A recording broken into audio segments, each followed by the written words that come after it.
नमस्कार दोस्तों, आपका अपना यूट्यूब चैनल टिप्स इंडिया पर आज हम भारतीय राज्य व्यवस्था के पार्ट 2 लेकर आए हैं। जैसा कि हमने पार्ट 1 में कंपनी के अधीन शासन 1773 से 1857 के बीच पढ़ा था। 1773 के रेगुलेटिंग एक्ट में हमने बताया था कि 1774 में सुप्रीम कोर्ट की स्थापना कोलकाता में हुई थी तथा उसके बाद 1781 के सेटलमेंट एक्ट पढ़ा था। फिर 1784 का पिट्स इंडिया एक्ट पढ़ा था। 1793 का राजलेख अधिनियम पढ़ा था। फिर 1813 का चार्टर अधिनियम तथा 1833 का चार्टर अधिनियम, 1853 का चार्टर अधिनियम। उसके बाद आज हम 1858 भारत शासन अधिनियम जो कि क्राउन का शासन पढ़ते हैं। 1858 भारत शासन अधिनियम के तहत महारानी विक्टोरिया को भारत की सम्राज्ञी घोषित किया। जैसा कि इसके तहत ईस्ट इंडिया कंपनी को बंद कर दिया गया था। सभी बोर्ड ऑफ डायरेक्टर्स भी निलंबित कर दिए गए। टोटल बोर्ड ऑफ डायरेक्टर 24 थे तथा उसके बाद 6 बोर्ड ऑफ डायरेक्टर को निलंबित कर दिया गया था। लेकिन 1858 भारत शासन अधिनियम के तहत सभी बोर्ड ऑफ डायरेक्टर को निलंबित कर दिए गए। भारत का गवर्नर जनरल अब भारत का वायसराय कहा जाने लगा। भारत का पहला वायसराय लॉर्ड कैनिंग बना। एक नए पद की स्थापना की जिसे भारत का राज्य सचिव कहते थे।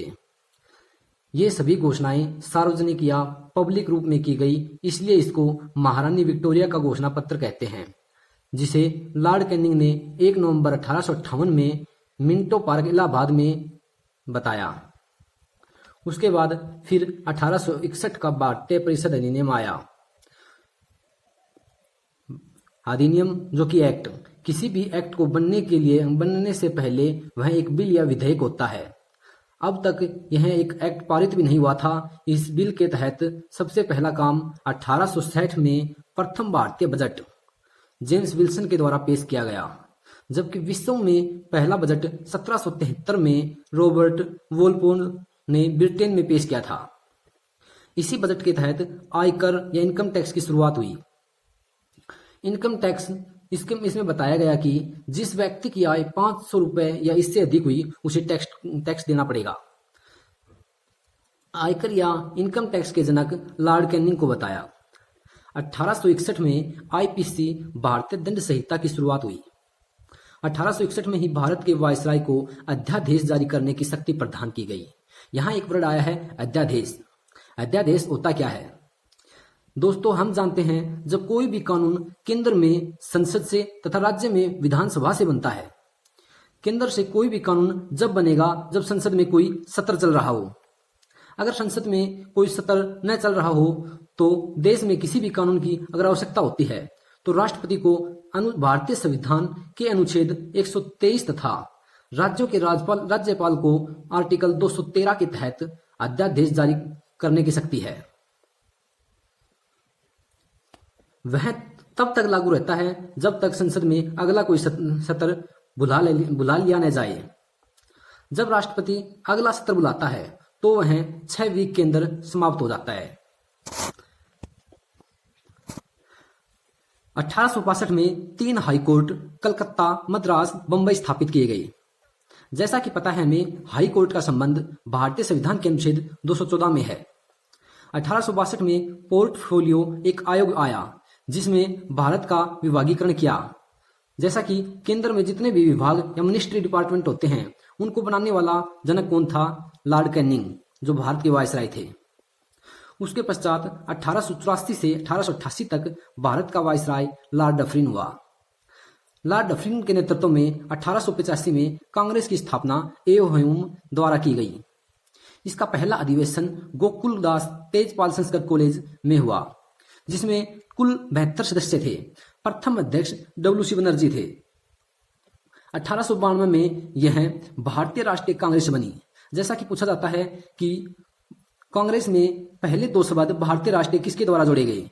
ये शब्द दादा भाई नौरोजी द्वारा जोड़े गए। फिर 1892 का भारतीय परिषद अधिनियम आया।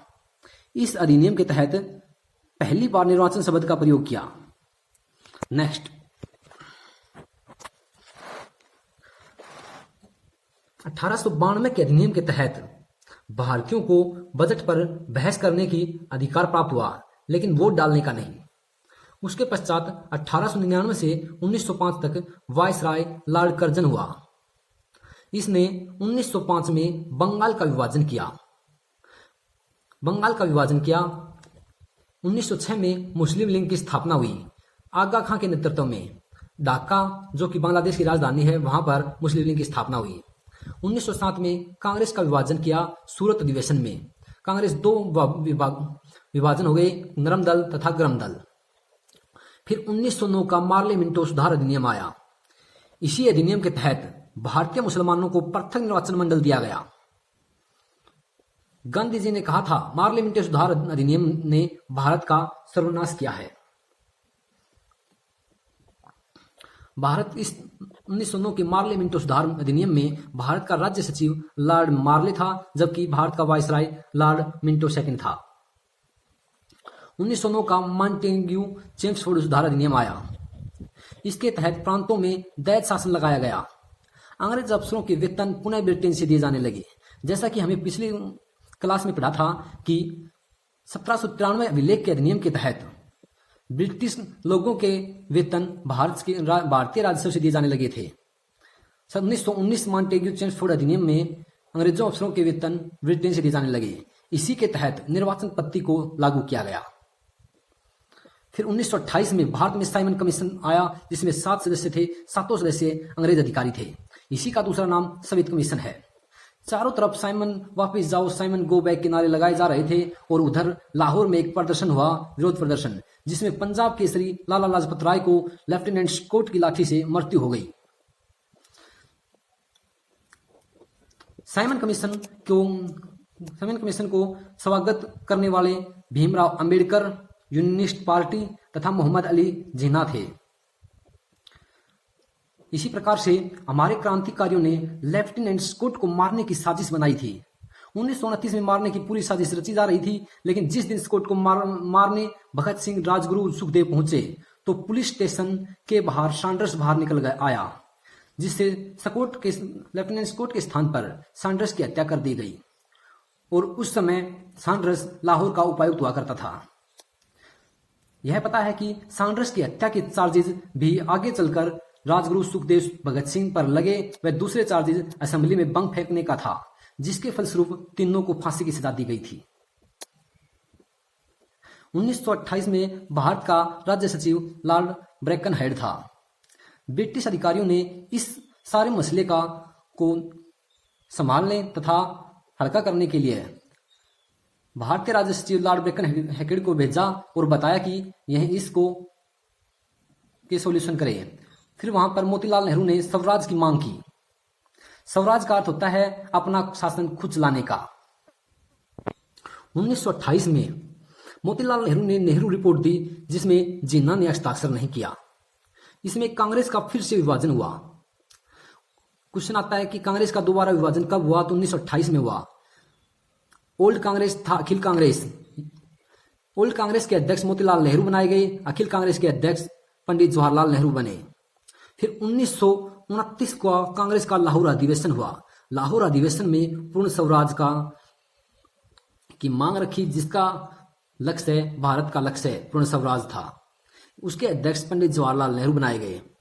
26 जनवरी 1930 को पूर्ण स्वराज दिवस के रूप में बनाया गया। जैसा कि हमें पता है 26 नवंबर 1949 को पूर्ण रूप से भारतीय संविधान बनकर तैयार हुआ था, लेकिन उसके बावजूद 2 महीने पश्चात भारतीय संविधान को 26 जनवरी 1950 को लागू किया गया। उसका एक कारण यही था, पूर्ण स्वराज दिवस जो कि 26 जनवरी 1930 को बनाया जा रहा था। नेहरू रिपोर्ट को भारतीय संविधान का ब्लूप्रिंट भी कहा जाता है। फिर 1931 का कांची अधिवेशन हुआ, कांग्रेस कांची अधिवेशन। इसके तहत कांग्रेस के द्वारा मौलिक अधिकारों की मांग की गई, जो कि लिखित में हुई। इसके अध्यक्ष सरदार वल्लभ भाई पटेल बने।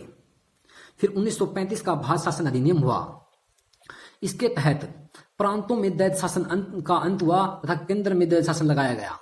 1935 के अधिनियम के तहत बहुत से कार्य हुए। उनमें से 1 अप्रैल 1935 को आरबीआई की स्थापना की गई तथा 1935 में उच्चतम न्यायालय को कलकत्ता से दिल्ली स्थानांतरण किया, जो कि फेडरल न्यायालय के नाम से। 1937 में यह कार्यरत हुआ। 1937 में ही ब्रह्मा जो आज म्यांमार है उसको भारत से पृथक किया गया। भारत में 20 दलीय प्रशासन व्यवस्था की स्थापना की, जो आज भी है। भारत के राज्य सचिव के पद को समाप्त कर दिया गया। धन्यवाद दोस्तों। अगली क्लास में हम भारत की संविधान सभा के बारे में पढ़ेंगे।